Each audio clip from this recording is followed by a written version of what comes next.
ಮೊನ್ನೆ ಸಭಾಧ್ಯಕ್ಷರೇ,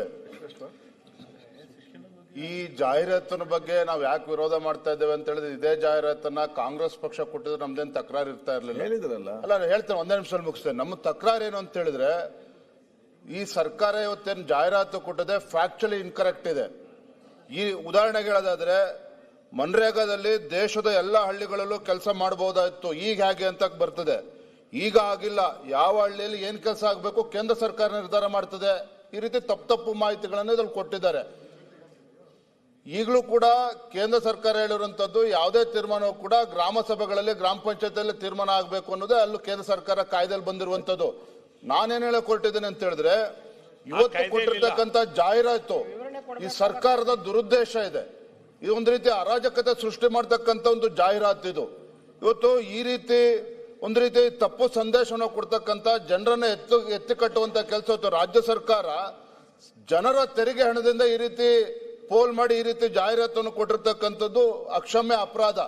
ಎರಡನೇದಾಗಿ, ಇವರು ಇವತ್ತೇನು ಮಹಾತ್ಮ ಗಾಂಧಿ ಬಗ್ಗೆ ಮಾತನಾಡ್ತಾ ಇದ್ದಾರೆ, ನರೇಂದ್ರ ಮೋದಿಜಿಯವರು ಅವರು ಪ್ರಧಾನಮಂತ್ರಿಗಳಾಗಿ ಕೆಂಪು ಕೋಟೆ ಮೇಲೆ ನಿಂತು ಮಾತನಾಡಬೇಕಾದ್ರೆ, ಈ ದೇಶದಲ್ಲಿ ದೇವಾಲಯಗಳಿಗಿಂತ ಶೌಚಾಲಯಗಳು ಮುಖ್ಯ ಅಂತೇಳಿ ಇವತ್ತು 1.5 ಕೋಟಿ ಇಡೀ ದೇಶದಲ್ಲಿ ಶೌಚಾಲಯವನ್ನು ಕಟ್ಟಿಸುವಂತ ಕೆಲಸ ನರೇಂದ್ರ ಮೋದಿಜಿಯವರು ಮಾಡಿದ್ದಾರೆ. ಆದ್ರೆ ಇವರು ಮಹಾತ್ಮ ಗಾಂಧಿ ಅವರ ಹೆಸರು ಹೇಳ್ಕೊಂಡು ಇವತ್ತು ರಾಜ್ಯದಲ್ಲಿ 500 ಮೀಟರ್ಗೆ ಮೆಡಿಕಲ್ ಶಾಪ್ ಸಿಗುತ್ತಲ್ಲ ಗೊತ್ತಿಲ್ಲ, ಆದ್ರೆ ವೈನ್ ಶಾಪ್ ಅಂತೂ ಸಿಗ್ತದೆ. ಆ ರೀತಿ ಸರ್ಕಾರ ನೀತಿಯನ್ನು ಅನುಸರಿಸ್ತಾ ಇದೆ. ಆದ್ರೆ ಈ ರೀತಿ ಸಭಾಧ್ಯಕ್ಷರೇ, ಫ್ಯಾಕ್ಚುಲಿ ಇನ್ಕರೆಕ್ಟ್ ಇರ್ತಕ್ಕಂಥ, ಟೆಕ್ನಿಕಲ್ ಅವ್ರು ಏನಿದೆ ವಾದ ಮಾಡ್ಲಿ, ಆದ್ರೆ ಫ್ಯಾಕ್ಚುಲಿ ಇನ್ಕರೆಕ್ಟ್ ಇರ್ತಕ್ಕಂಥ, ತಪ್ಪು ಸಂದೇಶವನ್ನು ಕೊಡ್ತಕ್ಕಂಥ, ಒಂದು ರೀತಿ ಅರಾಜಕತೆ ಸೃಷ್ಟಿ ಮಾಡ್ತಕ್ಕಂಥ ಈ ರೀತಿ ಜಾಹೀರಾತನ್ನ ರಾಜ್ಯ ಸರ್ಕಾರ ಕೊಡೋದಕ್ಕೆ ಅವಕಾಶ ಇಲ್ಲ. ದಯವಿಟ್ಟು ಇದಕ್ಕೆ ಅವಕಾಶನ ಕೊಡಬಾರ್ತಾವು. ಮಾನ್ಯ ಮಂತ್ರಿಗಳು ಅವರು ಉತ್ತರ ಕೊಡ್ಲಿ, ಮಂತ್ರಿಗಳು ಹೇಳ್ಬೇಕು. ಅವ್ರ ಪಕ್ಷದಿಂದ ಕೊಡ್ಕೊಳ್ಳಿ, ಪಕ್ಷದ ದುಡ್ಡು ಕೊಡ್ಲಿ, ಸರ್ಕಾರ ದುಡ್ಡು ಯಾಕೆ ಕೊಡ್ಬೇಕು ಇದಕ್ಕೆ? ಇದನ್ನೇ ಮಾತಾಡಿಕೊಂಡು ಹೋಗ್ತದ, ಸ್ವಲ್ಪ ಮುಂದೆ ಹೋಗ್ತದ. ನಿಮ್ಗೆ ಏನಾಯ್ತು ಅಲ್ಲಿ ಮಾತಾಡಿದ ಮಂತ್ರಿಗಳಲ್ಲಿ ಇರುವಂತ ಇಶ್ಯೂ ಗಾಂಧಿಯವ್ರ ಬಗ್ಗೆ ನಮ್ದು ಯಾವ ರೀತಿ ಪ್ರೇಮ, ಪ್ರೀತಿ, ಗೌರವ ಇದೆ ಅಂತಂದ್ರೆ, ಒಂದು ಶಬ್ದ ಪ್ಲೀಸ್. ಈಗ ಸೋಷಿಯಲ್ ಮೀಡಿಯಾದಲ್ಲಿ ಒಂದು ನೋಡಿದೆ, friends, I am collecting the photographs of Mahatma Gandhi. ಸ್ನೇಹಿತರೆ, ನಾನು ಮಹಾತ್ಮ ಗಾಂಧಿಯವರ ಚಿತ್ರಗಳನ್ನು ಸಂಗ್ರಹ ಮಾಡುತ್ತಿದ್ದೇನೆ. Please contribute to my collection. ದಯವಿಟ್ಟು ನನ್ನ ಸಂಗ್ರಹಕ್ಕೆ ನಿಮ್ಮ ಕೊಡುಗೆ ಕೊಡಿ. ಆದರೆ ಒಂದು condition, the photographs should be on 500 or 2000 rupees notes ಅಂತ. ಕರೆನ್ಸಿ ನೋಟ್ ಮೇಲಿರೋ ಗಾಂಧಿನೇ ನಮಗೆ ಬಹಳ ಮುಖ್ಯ. ನಿಜವಾಗ್ಲೂ ಗಾಂಧಿ ತತ್ವ ಅಲ್ಲ, ಗಾಂಧಿದು ತಿಳುವಳಿಕೆ ಅಲ್ಲ. ಅವ್ರು ಹೇಳ್ದಂಗೆ ಇಂಥ ಒಂದು ತಿಳ್ಕೊಳ್ಳೋ ಗಾಂಧಿಯವರ ಹೆಸರನ್ನ ಮಿಸ್ಯೂಸ್ ಮಾಡ್ಕೊಳ್ಳೋಕೋಸ್ಕರ ಈ ಜಾಹೀರಾತನ್ನು ಮಾಡ್ತಾರೆ. ಈಗ ಮಂತ್ರಿಗಳೇ, ಮಾನ್ಯ ವಿರೋಧ ಪಕ್ಷ ನಾಯಕರು ಕೆಲವು ವಿಷಯಗಳೆಲ್ಲ ಹೇಳಿದ್ದಾರೆ. ಈಗ ನರೇಗಾ ಇಂದ, ಮಹಾತ್ಮ ಗಾಂಧಿ ನರೇಗಾ ಯೋಜನೆಯಿಂದ ಆಗ್ತಾ ಇರತಕ್ಕಂಥ ಅನುಕೂಲ ಈ ದೇಶಕ್ಕೆ ಮತ್ತು ನಮ್ಮ ರಾಜ್ಯಕ್ಕೆ, ಮತ್ತು ಈ ಹೊಸ ಏನು ಚರ್ಚೆ ಮಾಡಬಹುದು, ಅದು ಚರ್ಚೆ ಮಾಡೋಣ. ಯಾಕಂದ್ರೆ ಅದಕ್ಕೋಸ್ಕರನೇ 2 ದಿವಸ ಕಾಲ ನಾವು ಚರ್ಚೆ ಮಾಡಬೇಕು ಅಂತ ಇಟ್ಕೊಂಡಿದ್ದೀವಿ. ಮತ್ತು ನಮ್ಮ ಸರ್ಕಾರದ ನಿಲುವು ಕೂಡ ಇದು ಅತ್ಯಂತ ರಾಜ್ಯಕ್ಕೆ ವಿರೋಧವಾಗಿರತಕ್ಕಂಥ, ಜನರಿಗೆ ವಿರೋಧವಾಗಿರತಕ್ಕಂಥ ಒಂದು ಬದಲಾವಣೆಯನ್ನ ಕೇಂದ್ರ ಸರ್ಕಾರ ಮಾಡಿದೆ ಅಂತ ರಾಜ್ಯಪಾಲರ ಭಾಷಣದಲ್ಲಿ ನಾವು ಹೇಳಿದ್ದೇವೆ. ಸೊ ಇದು ಗೌರ್ಮೆಂಟ್ ಸ್ಟ್ಯಾಂಡ್. ಇದು ಅಡ್ವರ್ಟೈಸ್ಮೆಂಟ್ ಕೊಡ್ತಕ್ಕಂಥದ್ದು ರಾಜ್ಯ ಸರ್ಕಾರದ ಒಂದು ಹಕ್ಕದು. ಯಾವ್ದು ನಮ್ಮ ಅಭಿಪ್ರಾಯ ಏನಿದೆ, ಯಾವ ವಿಷಯದ ಬಗ್ಗೆ ನಾವು ಹೇಳಬೇಕು, ರಾಜ್ಯ ಜನತೆಗೆ ತಿಳಿಸಬೇಕು. ಇದು ಕಾಂಗ್ರೆಸ್ ಪಕ್ಷ ಅಂತ ಅಲ್ಲ, ಇದು ಇಡೀ ರಾಜ್ಯದ ಪ್ರತಿಯೊಂದು ಗ್ರಾಮ ಪಂಚಾಯತ್. ಇವತ್ತು ಎಲ್ಲ ಬಿಜೆಪಿ ಸದಸ್ಯರಿದ್ದಾರೆ, ಕಾಂಗ್ರೆಸ್ ಸದಸ್ಯರಿದ್ದಾರೆ, ಜೆಡಿಎಸ್ ಸದಸ್ಯರಿದ್ದಾರೆ. ಎಲ್ಲ ಗ್ರಾಮ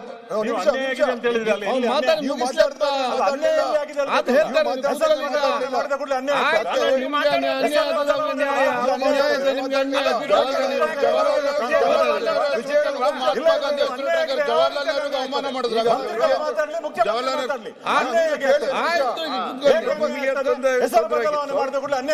ಇದು ಕೇಳಿಸ್ಕೊಳ್ಸ್ಬೇಕು.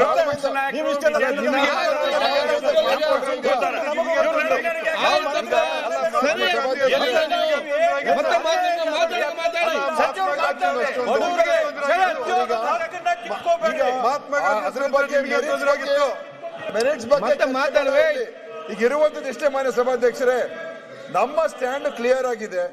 ನಮ್ಮ ಸರ್ಕಾರ ಅಧ್ಯಕ್ಷರಿಗೆ ಅವ್ರ ಮಂತ್ರಿಗಳ ಬಸವರಾಜ್ ಬಸ ಕೂತ್ಕೊಳ್ಳಿ.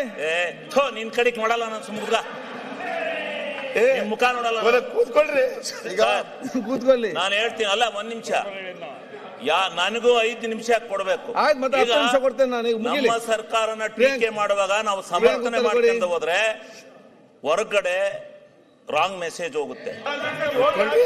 ಏನಿಲ್ಲ, ನನಗೆ ಗೊತ್ತಿದೆ. ಈಗ ಉತ್ತರ ಕೊಡಿ. ಎಲ್ಲ ಭಾರತದ ದೇಶಗಳು ಅವ್ರ ಕಾಲದಲ್ಲಿ ಈಗ ಸುದೀರ್ಘ ಚರ್ಚೆ ಈ ಸದನದಲ್ಲಿ ಆಯ್ತಪ್ಪ. ಈ ಸದನದಲ್ಲಿ ಆಯ್ತು, ಕೂತ್ಕೊಳ್ಳಿಲ್ಲ ನನ್ಗೇನು ಅಬಕಾರಿ ಒಂದು ಪೈಸೆನೂ ಏನು ಹಾಕಿಲ್ಲ, ಯಾರಿಗೂ ಲೇಸನ್ಸ್ ಕೊಟ್ಟಿರಲಿಲ್ಲ. ಯಾರ್ಯಾರು ಎಷ್ಟೆಷ್ಟು ಮಾಡ್ಕೊಂಡಾರೆ, ಯಾರ್ಯಾರ ಹೆಸರಲ್ಲಿ ಎಸೆಸವೆ ಎಲ್ಲ ಈ ರಾಜ್ಯದಲ್ಲಿ ಎಲ್ಲ ಪೂರ್ಣ ತನಿಖೆ ಮಾಡೋಣ. ಅವ್ರ ಕಾಲದಲ್ಲಿ ಎಷ್ಟಾಗಿತ್ತು, ಅವ್ರ ಕಾಲದಲ್ಲಿ ಆಯ್ತು, ಮಾತಾಡಿ ಶಿವಲಿಂಗ ಅವ್ರೆ. ಇಲ್ಲಿ ಬಿಜೆಪಿ ಕಾಲದಲ್ಲಿ ಮಾತಾಡ್ಲಿಲ್ಲ. ಕೋನ್ ರೆಡ್ಡಿ ಅವ್ರೆ, ನೋಡ್ರಿ ಒಂದ್ ನಿಮಿಷ. ಕೋನ್ ರೆಡ್ಡಿ ಅವ್ರೆ, ಈಗ ಮನೆ ತಪ್ಪು ಮಾಡಿದ್ವಿ, ಅವ್ರು ಏನು ಮಾಡಿಲ್ಲ ಅನ್ನೋದು ಮಾತಾಡೋದಲ್ಲ. ಹಿಂದಿದ್ದಾಗ ನಿಮ್ ಸರ್ಕಾರದಲ್ಲಿ ಬಿಚ್ಚಿಡ್ಬೇಕು ಸ್ವಾಮಿ. ಈಗ ಬರೀ ರಾಂಗ್ ಶಿವಲಿಂಗ ಅವ್ರು ಕೂತ್ಕೊಳ್ಳಿ. ಸರ್, ಈಗ ಹೇಗೋ ಚರ್ಚೆ ಇದೆ ಸರ್. ಕೂತ್ಕೊಳ್ಳಪ್ಪ. ಸರ್, ಈಗ ಚರ್ಚೆ ಬಂದಾಗ ಎಲ್ಲರೂ ಮಾತಾಡ್ಲಿ.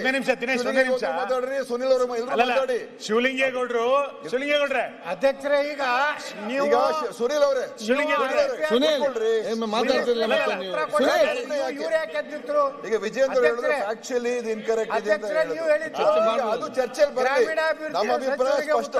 ಉತ್ತರ ನಿಮಿಷ ಕೇಳಿ. ಆದ್ರೆ ದಿನೇಶ್ ಆಕ್ಚುಲಿ ನಿಮ್ ಪ್ರಕಾರ ಇನ್ಕರೆಕ್ಟ್ ಅಂತ ಹೇಳಿದ್ರು.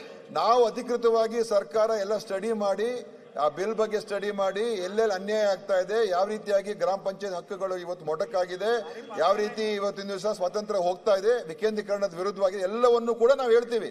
ಈಗಿರುವಂತದ್ದು ಇಷ್ಟೇ ಅಡ್ವರ್ಟೈಸ್ಮೆಂಟ್ ಬಗ್ಗೆ. ಅಡ್ವರ್ಟೈಸ್ಮೆಂಟ್ ನಾವು ನಮ್ಮ ಅಭಿಪ್ರಾಯವನ್ನ ಒಂದು ಸೃಜನಶೀಲತೆಯಿಂದ ಆ ಒಂದು ಮಾನ ಮರ್ಯಾದೆ ಆಯ್ತಾ?